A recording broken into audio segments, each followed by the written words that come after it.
Hey everyone, welcome to the Note Investor Podcast. I'm Dan Deppen, and today I'm joined by Brett Burky from PaperStack. So Brett, how's it going? Going great, man. Thanks for having me. Yeah, welcome back. I'm pretty sure I've had you on here before. I think it's like been a while though since we Yeah, talked. definitely not. I think we interviewed you in this office about maybe your first note. Yeah, we did that. That was last year sometime. That was last year, but before that, me being on yours, it's been a couple of years because we weren't even here in this office. I think at that point. This is our newest Yeah. one. So yeah, it's pretty cool. We got a bigger studio in this one, so it's organized, but it's bigger. It's a lot bigger, so which is cool.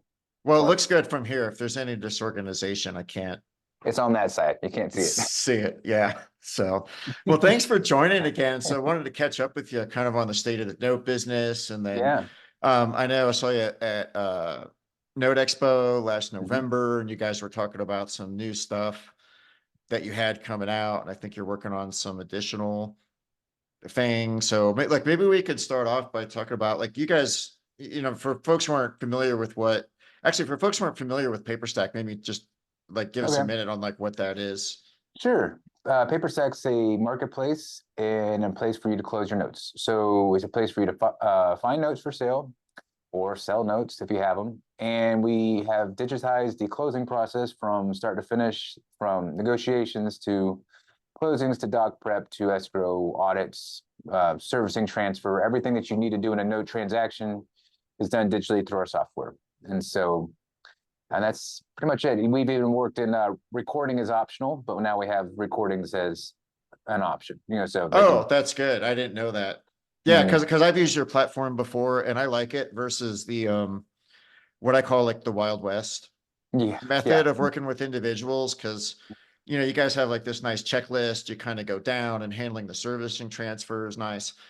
I just bought some loans recently, and the servicing transfers turned into a little bit of a nightmare ooh, for various reasons. Like finally got through it, but yeah, wasn't like super pretty overall. So yeah, especially when people are starting out, like I found it to be just a really it's just a clean process. Like you don't miss steps, which is easy to right. do when you're doing it on your own. Yeah, we also launched a product underneath PaperStack called Note Closings for people that had a deal that it's kind of set up for people who, let's just say you're at a conference, like you're at PaperSource or Note Expo, and you find somebody at the conference and you're like, hey, I'm interested in that note that you sent me, and I'd like to buy it from you.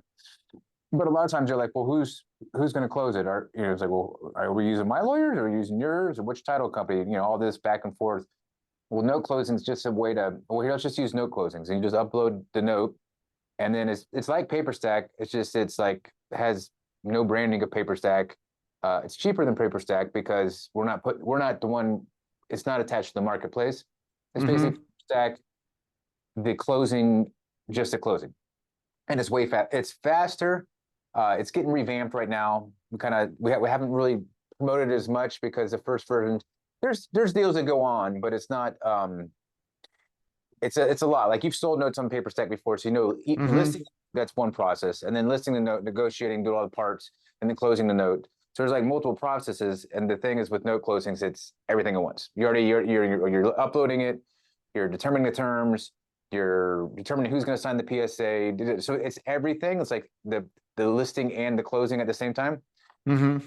It's a lot of steps at the beginning, but we're making it better. So Do you like do right the same process where you hold now. the funds in escrow and then you get all the hard collateral and then you Yep. send it out? Yeah.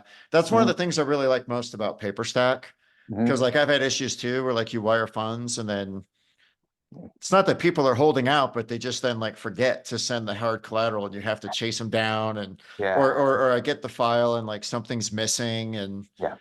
nothing I haven't been able to sort out, but it's just a pain. What I like about your process is like that's all like their funds don't get released until the seller does all their stuff, which is That nice. was another big request of it, is that we had people saying that exact same thing. They're like, look, I just want to use, I love your stuff. I got my buyer, I got my seller.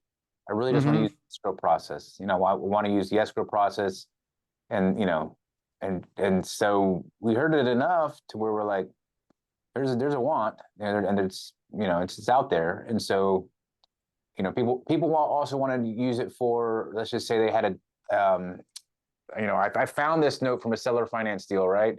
Or someone I'm marketing for notes and, sending out letters, whatever. I find some Mm-hmm. guy or a gal, but I don't want them to know about PaperStack, but I want to have them use the technology because I just want them to use the technology. I don't want them to do this back and forth, emails and stuff. I want a system so I can keep track of it, but I don't want them to know about the marketplace because I don't want them to see they can get a better price or whatever. Oh, And also I already have a buyer over on this side. So I already got someone that's going to buy it from me. I'm going to buy it for this. I'm going to, make $10,000 on this. So I want to be able to do both at the same time. So all this person would do with note closings is you create the stuff, invite the seller to the transaction. You're closing the deal. As you're closing the deal, you're also closing the deal over here. So you're kind of like, as soon as the funds are over here and so you're getting everything going. It's all like, it's almost like juggling two transactions at the same time. But yeah.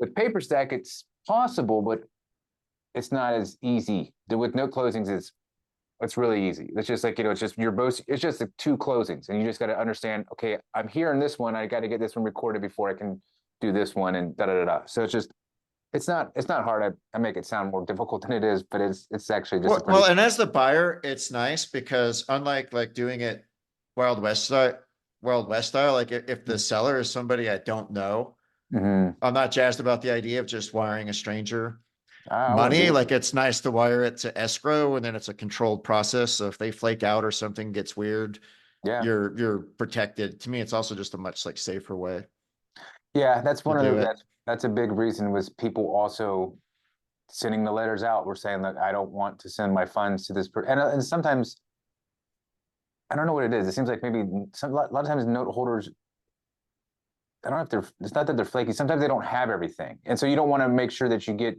sometimes they find, well, we've had it where people didn't even know they had to keep the collateral files. We've asked them like, Oh, what they just like threw them away. they Just shredded them. like- They're like, I didn't know I needed to keep those things. Like, gosh, yes, you needed to keep those things. Geez. So like things like, and being able to return someone's money because of it's a lot easier when you have this system, you get in, they're like, hey, this is nothing but copies. And it's like, well, yeah, did I need the originals? Yeah, you need the originals. Oh, well, Oh deals man. are boom.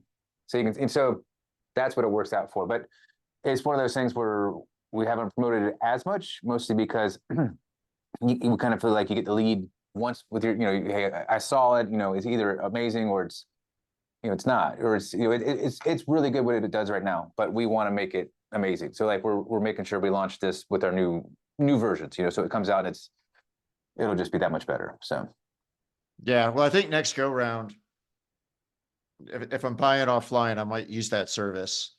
So yeah, telling you how my last servicing transfer did not go great. So yeah, it was no not through closing. PaperStack. Yeah, it was not. No, yeah, just noclosings.com. It's cheap. It's $200 for a closing. So plus escrow. But so total Right. anything to be $700. But that's stock prep, everything. So it's rather cheap. That's So super cool.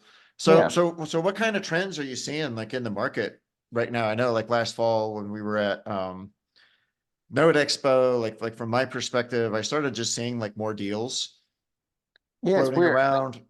We went to IMN in March just recently. It Mhm. is March. Yeah, it's still March. Jeez. Well, when we're recording, this will come out the beginning of April, but yeah. Oh, okay, yeah, yeah. So when we're recording, this is March. I should know this because tomorrow's my birthday, and I'm like, I'm totally forgetting we're in March. But Yeah. whatchamacallit, we the people we were talking to said they've been talking to, there's some of the servers that are starting to see more things on defaults, different types of lawyers, or I mean, better than I, the ones that actually, the lawyers that go after uh like defaulted stuff. They're starting to get contacted more. A lot of stuff. To We start kind of, foreclosures and things. yeah, kind of, start, getting people out. The moratorium debt, it's one of those things where people don't, it's not talked about a lot, but it's really kind of strange because, during COVID, people just stopped paying their mortgages, maybe not be, most of them because they couldn't, but then a lot of people just kind of said, oh, I'll just refinance. When it comes back around, I won't pay for a little bit. I'll refinance my loan. Well, yeah, Hmm. your loan was at 3%. You're refinancing at like 9 or 10. Can you do it? And it's like Yeah. the banks are like, why would I refinance you at 3% when I can loan out at 7 or 8. Like it's stupid. Like you're out. And so like the thing is, back in that was during the CARES Act, and in the CARES Act, you didn't have to report your distressed debt on your books. So the banks just didn't. But Mhm. again, the banks don't want to be they don't want the headline risk. They don't want to be the company that like forecloses on all these people. So they're, the CARES Act ended in 2023. And then you started to see this stuff kind of just get, thrown out. And now it's been kind of making its way up, we call it the waterfall, right? It's up at the top right now. Mhm. Starting to kind of see those pools. And that's what we were talking with people about, was the pools that are coming out. It's pretty interesting because I got a, a tape of notes. I don't think I was supposed to get it. I don't know. I don't think the person that sent it to me, they weren't the person. They were there. I think they somehow got it, and they were trying to Oh, they were trying to do like the Joker Broker thing or something something? like that. And I was Yeah. like, dude, what do you mean you want me to list these? It's $100 million worth of debt. And I was like, I'm just going to list this on the site and get out of here. And And they didn't own it? I know, because I was trying to track down the person that like, I'm not going to just put this on here if you're not the owner. Like, and most, who's going to come and put $100 million worth of debt on a platform? I was like, something's off here. But what was telling was all the default dates. All the default dates, I was like, holy crap, look at this. Like, it's a $100 million tape. So there's hundreds of loans, and Mhm. all of them are like March 2020, May 2020. It was all that up until like, It was all COVID stuff? it was all COVID stuff. It just got, that was one of those first ones that got kind of like kicked out. And so I'm like, there's more of those coming. But it was all, I was like, it was so telling. It was just, it's like, wow, I've never seen it. Like, you might get to see a tape of notes and they're all, say they're MPLs, but you're not going to see them, Have the same time frame where they oh went yeah. south. Yeah. You're Yeah. going to see like all of them, $100 million worth in like 3 or 4 months. So you're like, God dang. So it was like, wow, that's pretty telling. But I know like a lot of the banks were doing like forbearances and stuff and trying to work with people. So I guess, are they just people that like they got used to not paying I don't during know. COVID? And then, yeah, That that part, seems, that part I don't really understand. This is just what I've been told. This is, kind of out of my pay grade. Just that this, I sit out around in the groups and I listen, and this is what they're talking about. And so I'm like, okay. For me, I'm just like, we run a platform, so I'm more curious about, is there going to be stuff for us to sell? That's yeah. important. So that's why we kind of, we looked into some different, we're doing different debt types right now, which is interesting. We started to look at we did hard money. So Mhm. we have some hard money loans that are on the site now. Those have been selling a little bit, but it's not our typical buyer that is not looking for that. But we had a problem with private lenders because they didn't want to pay the 1%, which we don't blame them. It's their own money, right? They're lending out at Yeah. 100%. So how the heck are they going to take a 1% hit? So we worked out something where instead of it being a 1%, it's on the buyer, so the seller doesn't pay anything, and then the Mhm. buyer, we do a strip. So they with the servicers. There's only a couple of servicers that really do it. It's like FCI and like Lake City Servicing that are like the big Mhm. money. And there's a couple of them, but those are the big ones. So um, we take a strip over the life of the loan. So it's a 1% strip over the life of the loan. So you're not taking 1%, and then the person that bought it gets a payoff the next month, and they're like, "What the heck, man? I made nothing, Yeah. and I lost money." So had that been the point, we would have only got a 1% of that first month. So it works out for everybody where the seller likes it. The buyer doesn't really have to worry about it because it's not like upfront in their face. Like I'm paying 1%. It's like over the life of a loan. So it's not huge. Yeah. And then we worked at something with servicers. And then if we know it's a hard money loan based off the terms, so we can see, hey, this is only, I don't know, 12 to 36 months tops. Mhm. Loan, sometimes interest only, more sometimes interest only actually. And then With there's a couple other points and, factors. Yeah, there's a couple yeah. other factors that will generate it to say, hey, no fees are needed. And so, um, but we've kind of gone into there. We've been looking at mezzanine debt. Uh-huh. So that's a different appetite, but it's pretty cool. I mean, like it's neat. I never understood mezzanine debt until it came to the site, and now I understand it. I'm like, oh, okay, it's interesting. Basically, it's like notes on like, I don't know, storage units and stuff like that. Like it's like that's kind of like what the notes. That's what they are. So Okay, like something. It's commercial not. type debt or Yeah, it's like commercial debt. And the way I understand it, I probably am still getting it wrong, but it sounds like a commercial note. Um, yeah, it's backed by something, unlike an unsecured. Like there's other people out there doing unsecured debt, like Mhm. I forget the name of the company. I think it's called Ground Floor. They have something where they have notes, but it's backed by unsecured debt. And if someone from Ground Floor is watching this and I get that wrong, please let me know. But I'm pretty Okay. sure kind of what it is. It's something like that. So we looked at different verticals, and of course, we went pretty deep into land. And so working a lot with land. Oh, I was gonna ask about that. So you're seeing a lot of like I've seen a lot of like land notes, and it seems Yeah. like mobile home notes lately. Those seem to be Yeah. trends that It's I keep seeing. yeah, it's interesting. I think that the word's out. So like there used to be a couple groups um like out there that were like land investor groups. And there still are, there's still a lot of land investor groups, but a lot of them would do the seller financing and really didn't know that they could sell it. They just thought they had to hold it really. And so Hmm. uh, I started working with Seth Williams. I didn't start working with him. I started just talking with Seth Williams at RE Tipster. Um, Uh-huh. and so he's a great guy. And so just kind of we started sponsoring his podcast, and we started getting more land sellers, and it was funny, like the first time land even came to the site, it was shocking to me. Like the guy said, "Hey, can I list land for sale?" I was like, "Sure, go ahead." And then he's like, "Well, you don't have a category for land." I was like, "We have other as a category. Use it as other." And so he put his other, and then he called me back. He's like, what do you think?" And I was like, "I don't know, man." It was out in Colorado. I remember it was in Colorado somewhere, and he's like, I was like, it's just honestly, it looks like a bunch of rocks, dude. Like I really don't know what to say. Just it looks Yeah. like a bunch of rocks to me. He's like, okay, well, I was like, just it's free to list, man. Go give it a shot. And so he gave it a shot. Then he called back later that day, and he's like, I'm in a closing already. I was like, he sold one of those? And he's like, I sold all of them. I was like, what the hell? You sold all of them, man? What's up with this? And so Was that the one where there were like three in I don't. Colorado? It was in Colorado, and it was just a bunch of rocks to me. It looked like it was at the bottom of a mountain or something like that. And Yeah. somebody, and so I was like, okay. So yeah, it was a pool of four notes, because I remember four notes in Colorado. And then so I guess other people heard about it, and there more notes, land notes started to come. And then we made a category for it. And then that's when I started talking to Seth. And then we started talking to other people, and then we got in with Jack Bosch. And so we started Hmm. talking with him and his group. And the notes are actually really good. I mean, besides, if you it kind of dawned on me like a little bit differently. Like, when you think of a house and you're buying a single family, you got the BPO, you got to do this, got to run values, all the comps, and the due diligence is different for the regular mortgage note that we're used to. And that's what I've been trying to learn lately because I've seen more of them. And it's funny you mentioned Seth at REI Tipster because I pinged him like 2 weeks ago Okay. and asked if he could do the podcast so I could pick his brain about how to do it. And Yeah, just this morning, like he responded to me. that's But then he cool. asked me questions. He hasn't committed. Come on. He's like, well, have you done land notes? And I'm like, well, I'm trying to. Oh yeah, So, he's a so nice guy. tell, yeah, He's a really nice guy. Yeah, yeah. he's a cool dude.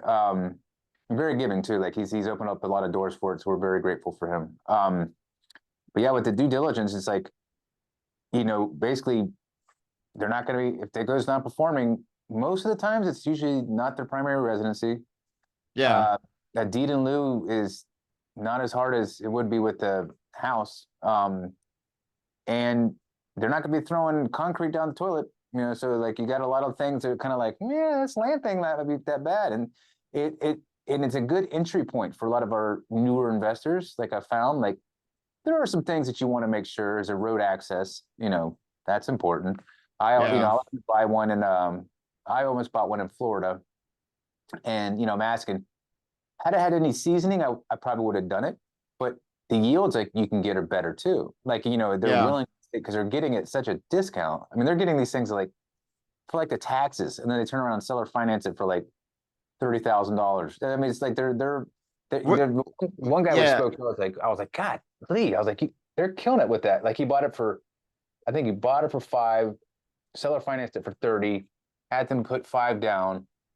And so he's out of the deal. and then Mm-hmm. then they season it for a little bit, and then turn around and sold it for like 20 something, like 21 or 22. I'm like, dude, you just killed it. Like in like 2 months. It was like land notes, huh? So I was like, man, I should Yeah, probably start. what I've Oh, it's struggled gonna be with is just figuring out how to buy, how to value the land, value because that. like a lot of the ones that I've looked at, right? It's like somebody bought this big plot of land, they subdivided it, they sold all the parcels on seller finance. And Hmm. so what I've struggled to figure out is like, okay, if I buy this note and it goes south and I foreclose on it, what can I sell that subdivided land for? Like, how do I know that what it was sold for is What the value? in the ballpark? I just don't know how to validate it. That's where I've gotten a little bit stuck Yeah, on I'm gonna have to those. go check my notes because we had a conversation about that. We went to Land Profit Generator in Vegas in February, and we Uh-huh. talked about this exact thing. There's some kind of tool, and I wrote it down because of that exact same thing. Where we were talking to a guy that was basically doing blind cash offers, Uh-huh. and I'm like, well, how are you doing a blind offer on like he just blasting out text messages and blind offers and hoping they accept, and it's like he takes like geographic regions and he'll run comps on a couple and then hit everything else around it. So he can kind of guess based off, you know, the I forget what you call it, on the top of metrics, whatever it's called, where you're like, how the ground looks and everything like that. He Yeah. can understand this all like that's probably not the word, but understand how they all probably are. There's a maybe a slight 10% difference, but they're all parceled out the same. They're probably these sold for this, these are probably worth the same. Mm-hmm. That's just a weird shaped lot or something like that. And he was I don't know if he was blowing smoke or he was for real, but he got like he had like 100 accepted offers in like a very short period of time, but he was using AI to do it. So he was doing all some kind of it was intense. I was trying to Hmm. follow, and I was like, wow, if that's real, that's pretty impressive. So hmm. We'll see. But yeah, that's land notes. So I went down on a tangent on that, but that's where Yeah. we're now we just have some, with the invention of AI, there's so many opportunities nowadays. We always think of everything from an AI lens because it's unlike, blockchain a couple years ago. Everyone was hot to trot, blockchain is like, well, who's blockchain? Which one? Like we're going to develop this way and everyone goes that way. Like which Yeah. blockchain? It wasn't like it was kind of a hard thing to, let's go the e notes. Well, who's doing it? Who's going to do the e note? Like, is Fannie and Freddie doing it? No. Okay, well, I'll wait. Like so, like you kind of like great Yeah. technology, but it just didn't have any direction. But this Mm-hmm. AI stuff is, it's not me who said it, but I think it's Bill Gates that basically said, this is compared to the microprocessor. This is compared to the internet. It's the mobile phone. This is another giant milestone in technology, and it's for us. We're thinking, well, how do we lead that way? And so with a lot of things, Mike, Mike, the developer, Mm-hmm. him and his team, they created this where you throw in an assignment into the system. Now you can, you've sold, so No, this is Dart, right? Is this the yeah, so yeah, this is what's Dart your AI. yeah. So that's what we call it, Dart AI, Boop. and it's really crazy to where the first time we did it, I remember we were in the conference room and he said, he threw in an assignment and it mapped it perfectly and made the new one. I was like, whatever, that's a parlor trick. Let me. And Yeah. he's like, go get. I was like, he's like, And, go get your own assignment. I was and like, for people that aren't familiar with what we're talking about, right? Like the problem this is addressing is a lot of times when you buy a note, it's been bought and sold, mm-hmm, sometimes many times, right? And so you have to go through the chain of assignments and you're double checking like, okay, it was sold from this entity to this entity, and then it went from that entity to this entity. And a lot of times there are errors that create mm-hmm, title issues, like especially if you're buying, if there was somebody in the chain that had a lot of funds, like I've had ones where it was like, it was sold to somebody's fund number 6. mm-hmm, And then the next assignment, instead of going from fund 6, they said fund 7 because it's in Roman numerals and like they got the wrong one. And historically, you have to like kind of go in there manually. I've seen where like people will build like spreadsheets to kind of like track it all out. And, if you have a problem in there, then you have to go to foreclose. Mm-hmm. It's a pain in the butt. You got to go and fix these, but it's really hard to verify. So what you're doing is kind of, I think, like automating some of that process to catch that stuff if it exists. Yeah, that's being developed. What has been is the transfer. So the transfer is Uh-huh. now that's like standard now. So if you go to our site and you're closing a deal, it'll say upload your document. And you just upload your document, and boom, it's all there. So biggest thing for me, like that, we've done thousands of transactions now, and the legal descriptions. That was always a big pain in the butt. People, I mean, because even reading them's a pain in the butt. And imagine having to type it out. It's just you're gonna miss a comma. There's just too many things can go I've wrong. I've had to do that when I've had to like create docs. Yeah, because the legal description is always in either a hard copy or a PDF, and you can't just copy paste it to No, make it exact. And yeah. you can though. So there's a trick that if you take your cell phone and you have an iPhone, if you put the camera, Oh, there's an actual text thing. You can do that and we text it, and it will copy all the text. And then I just Slack it to myself, and then take it from Slack, and you can put it up there. But it's a multiple step process. But that was the workaround until we got this. And now you just boom, and it's just.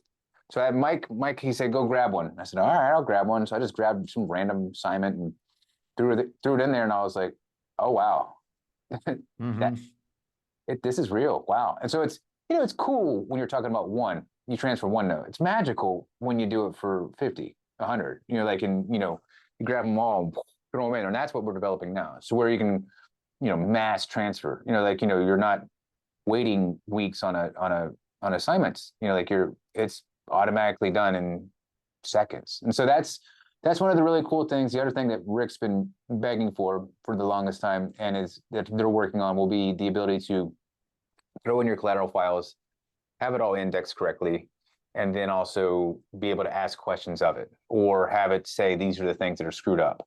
Hey, Mm-hmm. in these servicing notes, and last year it said the word fire somewhere. So you're gonna have those buzzwords, fire, mold, whatever, so stuff like that. You're gonna find them. That's interesting. And then what are some of the other ones that I forget. Oh yeah, another thing. I mean, there's all these different features I forget. We have the paper stack price predictor. I think that's what it stands for. Yeah, Yeah. it's the PPP. I forgot what it even stands for right now. But basically, it's our internal Zillow. So we're using all Okay. kinds of points, all kinds of different like a bunch of data points, and we're even building up. I think we're on Gen 3 or 4, and we're building out a new one that's going to, Rick's trying to take in different ideas, like what was the I forgot what he was like. What did the Nasdaq close at these dates, or what's the markets, and what's the 10-year Treasury, and all. They're trying to just pull in all this different data, sources, so you have not just a note consensus, but what based off all markets. Oh, What so you're looking at your historical transactions, but then the other market conditions that were going on during those transactions, right? So a transaction that happened as in COVID was 2020. breaking out might be different than one before, Yep. after. Yeah. Yeah. So that's exactly what we're doing. So it's behind the scenes right now, just mostly because um, it's still it's pretty close. It's from a 6% variance. Like it's there, unless there's something crazy. Like the only thing Oh, that I so don't. you like back testing it then?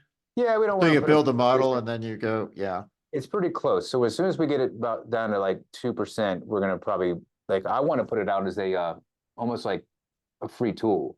Like come see Yeah. what your loan's worth. And so that's like for me in the marketing side, that's a perfect lead magnet. Hey, throw your loan on here. Hey, it's worth this much.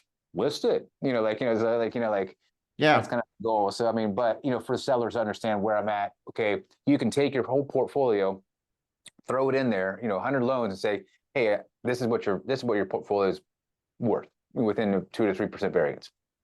So Yeah. those are the things we're working on all at the same time. We're, of course, rebuilding note closings, rebuilding PaperStack Next, which is it's beautiful. But it's if you haven't used PaperStack for years, it is a whole new thing. It is totally Oh, different. so this is like the next iteration of Yeah, the yeah, because I platform? mean, yeah, because how like the PaperStack, the marketing side kind of looks like the app itself. It kind of they're very. This is like marketing side is marketing will look not, I mean, maybe the same branded colors, but the app, it's an app. It'll look Yeah. like an app. It'll look like you're in a piece of software, not on a website. So, but you're on a website.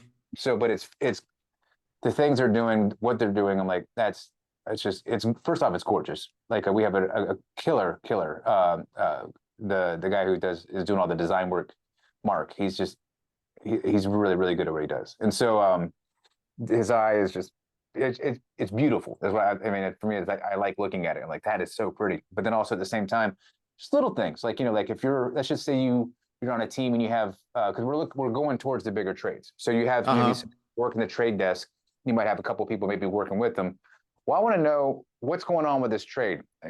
You have all at the same time as AI is basically saying, hey, these are the most important parts that have happened over the life of this trade. Here it is. And so it summarizes everything for you. Of course, you're going to have everything on a timeline, but you get the summary of everything. These are your most important things. We're missing this document, this is what you need. This is where it's at, blah, blah, blah. And so it's all, so where you're at, and it's going to be much more of a, unlike now with like, you don't have a dashboard in the sense like, how like instead of PaperStack, you have your listings and you have your feed, but you're in my feed, which is like an inbox kind of, and then you have my listings, which is kind of where you manage your notes. They're kind of two different things. It will be different, and it'll be a different thing, and everything will be auction based, so that because we're trying to, this will be good for, first off, getting deals to move. So you as a seller can, you can set it up for a certain day auction, but you've bought in big trades before. They operate on auctions. They hey, have all your bids in before this date, and then bids are. And I think that's better for everybody, right? Because as a buyer, like one issue I've run into before is there's no like price listed. You make an offer, and then the seller comes back with like crazy inflated expectations, and it's like, well, I just wasted my time putting together that offer, or I'm selling, and you get these like lowball offers. It's like, why did you ever think I would accept that? So so if you can use your like I said, like your Zillow like pricing tool to kind of set expectations, and it's more of an auction thing. As a seller, it's nice because then I'll have an expectation of when my deal's going to move. It's not just going to, potentially sit there. It seems like you'll get like more velocity on the platform, which is better for customers, because people are there, like they want to do trades. So it seems like that might speed things up. That's the goal. I mean, there's that. The goal is to move more, but also to make, largely some of these larger trade desks we talk to, it's either they hire more people or they wake up earlier. That's it. That's all they got. I mean, they're razor thin on what they can do, because that's everything, but with a piece of software, we got to think, we're not, when it comes to enterprise, we're not going and trying to take people's market. We're trying to go to say, hey, look, you're already trading with your 500 people you have on your list. You got your own paper stack now. It can be your site.paperstack, or eventually be your site, and we're like the SAP powering your trade desk. Trying to take your market. We want you to use the software, bring your market. But in our mind, our goal is we have to make this at least 45% more efficient, or it's not worth it. Because why would you pay for this if you can still do it your old way and whatever. But if we can make it that much more efficient in terms of transferring, in terms of a bid acceptance, like you got 30 bids, you can say, and bid on like a loan level out of 30 different people at loan level. That's a ton of bids, and so you can run queries like, show me the person with the most bids closest to my ask price. Boom, there it is. Oh, here they are. Okay, great. And then they can have them. They're based off rating scales. There's going to be there's all these little features that we're thinking of. I don't know if everything's going to be there day one, but a lot of stuff will be there day one, and it'll be pretty cool. And that's, for me, that's interesting because it's a whole new market, right? It's the enterprise, and they're bigger trades, but then it also benefits the retail investor. So the retail investor, they're not going to be able to get on a, I don't know, 200 note trade, but they might be able to get the ones that kick, so that the trade goes through. And the buyer's like, I don't want that. Throw it on the platform. Boom. Now people that have the appetite for, a non-performer in, I don't know, Cook County or something like that. You know, they're able to go get it and do what they Yeah, want. the loan business in general is fascinating to me because to me, whether you're buying or selling or working a note, like they're kind of rinse and repeat. They're Mhm. all kind of the same to some degree, but yet the industry is intensely manual and backwards and kind of medieval in the way that it operates, right? Yeah, And so that's what creates like all these opportunities yeah, all over the place. It's actually one of the things I like about it, you know. yeah. No, there's definitely room for some technology. You know, there's that's kind of. I mean, the thing is too, we didn't intentionally go out searching for enterprise. It was kind of like one of those things where we just kind of figured they had something. You know, we just kind of figured, and then we talked to people, and they're like, "No." No, I'm like, what? no. We're doing $100 million trades on spreadsheets and email. And so I remember I was like, golly, that sounds terrible. Then so I remember, because sometimes you might have a trade with like 2 or 3 notes and stuff. You know, you're trying to find stuff, whatever this you need an estoppel, whatever this, or there's trailing docs. You know, it's a pain in the ass on 2 or 3. But like, I went to IMN in Palm Beach, and I remember um, I sent out like invitation, like basically Yeah. just, and it's funny, and I gave him a $100 gift card ahead of time, so it was kind of almost like the tit for tat, the law of Uh-huh. reciprocity. With, hey man, I Yeah, need to now they feel talk. like they owe you and they have to show up. They had to show up, but I was going to buy them coffee anyhow. So I was like, look, here's 100. I know your time's valuable. I told her to give this to you up front. When you're when you're in Palm Beach, let's go find some time. And so I just had we'd all sat around, and I just basically said, let me hear you bitch and complain. And then they just went at it, like tell them, and I was like, God, that sounds terrible. One guy was telling me he's not in the space anymore, but he was telling me, he's like, I was like, so how do you track your trades? He's like, I got a whiteboard. And I was like, okay. Whiteboard.